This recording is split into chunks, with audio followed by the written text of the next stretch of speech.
Welcome to Air Academy Associates series in using SPC XL. This short video clip addresses the topic of measurement system analysis, or MSA. Measurement itself is a process too. And if we were to take an example of launching a catapult ball, which many of you have probably done, we launch the ball and there's a true value. It's a fact where the ball lands. And let's suppose that fact for the true output is 97.6 inches. But what was recorded on that particular launch was not 97.6 inches, but it was 95 inches. The difference between the true value and the measured or recorded value is what we call measurement error. And when we take all of the measurements together, that measurement error is sometimes called measurement variability. And as you can see from the two distributions at the bottom here, this distribution is much wider and broader than this distribution. So this is the distribution right here that we make decisions on. It's the data that is recorded. But we also need to know that inherent in any measurement system, there is the potential for measurement system variability. The measurement process can be thought of as a filter through which the data is processed, and MSA is going to help us answer the following question. How much distortion does the measurement system add? Another way of saying that question is how much variation is in the measurement system. A very common question that I ask my students is, what's the standard deviation of your measurement system? If we don't know that, we don't know very much about our measurement system. A measurement system is broken down into two major pieces, one of which is called the product or service variability, the other is called the measurement variability. And the measurement variability will be broken down in MSA into two smaller pieces called repeatability and reproducibility. And it's important to understand those two words because sometimes MSA in the past has been called gauge R&R, and the R&R stands for repeatability and reproducibility. Now, repeatability is the variation obtained by the same person or operator using the same procedure on the same product, transaction, or service for repeated measurements. This is going to be the variability within an operator. So if an operator measures the same thing twice and gets a 24 and a 26, that is within operator variability. Now, reproducibility is the variation obtained due to differences in people or operators who are taking the measurements. This is variability between operators. A good example is the judging in figure skating in the Olympics, where you have 10 different judges watching the same performance, and then when you see the scores come out, they're not all the same.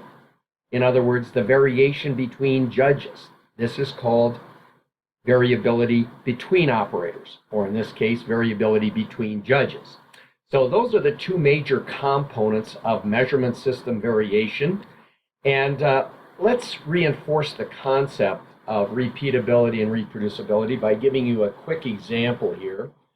And that is, for this scenario, we have two operators, each taking two measures on 4 parts. You can see that in the little data matrix right here in the middle of the page.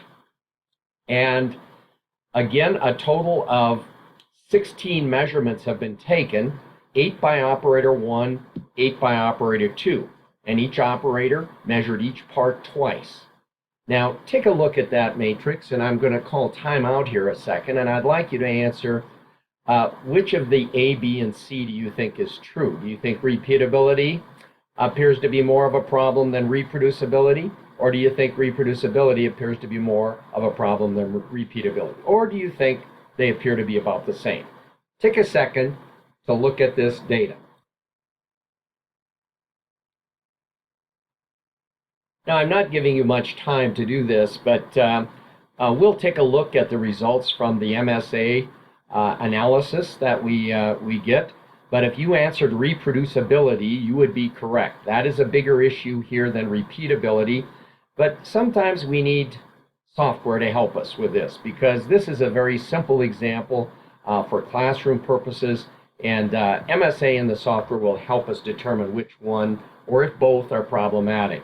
Now, there are some rules of thumb for sample size in variables data, which we have here, continuous data. We'll address the attribute or binary data in a separate video clip. This video clip is primarily for variables data, and the rule of thumb for sample size is the number of operators times the number of parts should be at least 20. Well, I have violated that rule of thumb right here. But again, this is a simple example. I wanted to see if we could just kind of, visually detect which is the bigger of the two problems here. Is it repeatability or reproducibility? But we're going to now go and take a look at the three major systems diagnostics, measurement system diagnostics that we're going to look at and that you should be aware of. And then we're going to go to the software to take a look at where these show up. The first is the precision to tolerance ratio. This is going to be defined as 6 times the standard deviation of the measurement system divided by the spec width. Now, if we don't have specs, we cannot get this measure. So sometimes we can still do an MSA without having specification limits, but you need 2 specification limits, both a lower and an upper limit, to get the precision to tolerance ratio. Now, the rule of thumb on this is going to be the same as the rule of thumb of the second diagnostic, and that is if the precision to tolerance ratio is less than 0.1, we've got a very good measurement system. If it happens to be bigger than 0.3, we ought to stop and take a look at our measurement system, because this is typically unacceptable, depending on, of course, where the specifications were set. In the second case, the precision to total ratio that you see right here is the ratio of the sigma, or the standard deviation of the measurement, to the total standard deviation. And again, the same rule of thumb applies. If it's less than or equal to 0.1, we've got a very good measurement system. Greater than or equal to 0.3, the measurement system is unacceptable. Now, most MSAs I've been involved in really result in a precision to total that's somewhere between 0.1 and 0.3, and then that's kind of in the gray zone, but many times it's acceptable enough, depends on what the process capability measures are telling us. And the third measure is called the discrimination or resolution. This is really the number of distinct measurements that the measurement system can make. The rule of thumb there is that the resolution must be bigger than or equal to 5. So these are 3 major diagnostics we're going to look at here when we go to the software. When we do the analysis in the software, we'll get what is called an ANOVA, or analysis of variance table, and I just want to show you where the 3 major diagnostics exist. So when we get to the software, here are the 3 areas highlighted circled by red that I just talked to you about. The precision to tolerance, which should be less than 0.3, the precision to total ratio, which should be less than 0.3, and the resolution, which should be greater than or equal to 5. None of those 3 diagnostics meet the criteria for an acceptable measurement system. So both p-tol and p-tot are too high, the resolution is unacceptable, and reproducibility is significantly larger than repeatability. Now, you can't see that until you look at the repeatability and reproducibility measures here. You can see that reproducibility is about 3 times bigger than repeatability. Now, you can look at the table, but I prefer to look at graphs, because you will get a Pareto diagram of the different variance components when you do the MSA. And this is what I like to look at, because it gives you a very quick look at what's the biggest bar. It's clearly reproducibility. Repeatability is next. And part to part, that's the part variation, which should be the biggest of all if we have a decent measurement system, is very low. So what we're going to do now is go to the software and take a look. We're now in SPC XL. The main menu is over here, and one we want to look at is MSA. That's Measurement System Analysis, or Gauge Capability. We click on that, and we have 4 options. The first thing we have to do is create an MSA template. That is, we have to get the data into a table for analysis to take place. So we click on that, and let's use the example we just showed. That is, we had 2 different operators measuring each of 4 parts 2 times each. So we put the number of operators, or appraisers as they're sometimes called, is 2. The number of replicates, that's the number of repeats that each operator makes on each of the parts, is 2. and the number of parts is 4. The product of those three numbers is going to be the total number of measurements. Let's suppose now, for the sake of getting a precision to tolerance value, that we have both an upper and a lower spec limit. If we don't have those, that doesn't mean you can't do an MSA. You just won't get one of those three major diagnostics. So we click on OK, and up comes a table. And now this is where we put the data in. Now you'll see there's a column called reference right here. That is if you have a true value. You know the true value. Like we have in some calibration studies, we know what the true value is.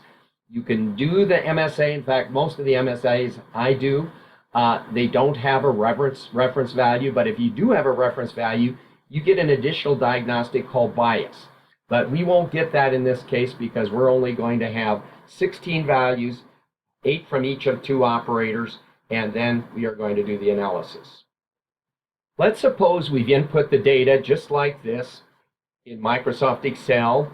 Now we've got the 16 data points recorded. For example, this is the same data you just saw in a slide prior to coming to the software. And again, the 21 and 23, operator 1 measured those, part number 1 twice and got a 21 and a 23. Operator 2 measured part 1 twice and got a 26 and a 28. Clearly, operator 2 on part 1 is measuring a little higher than operator 1. We don't know which one is correct because we don't have the reference. All we know right now is they're quite different. So where do we go to analyze this data? Well, you come up to SPC XL and you go to MSA, and there are 2 options here to analyze. ANOVA, which stands for analysis of variance, and X-bar-R analysis, which stands for the mean and the range analysis, which is the older of the methods. We recommend the ANOVA analysis. It's a more modern way. It handles outliers much better. So I would click on ANOVA, and then you're going to see the table that we just saw in the notes.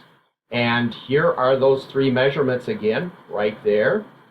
Okay, and I'm going to highlight those in yellow.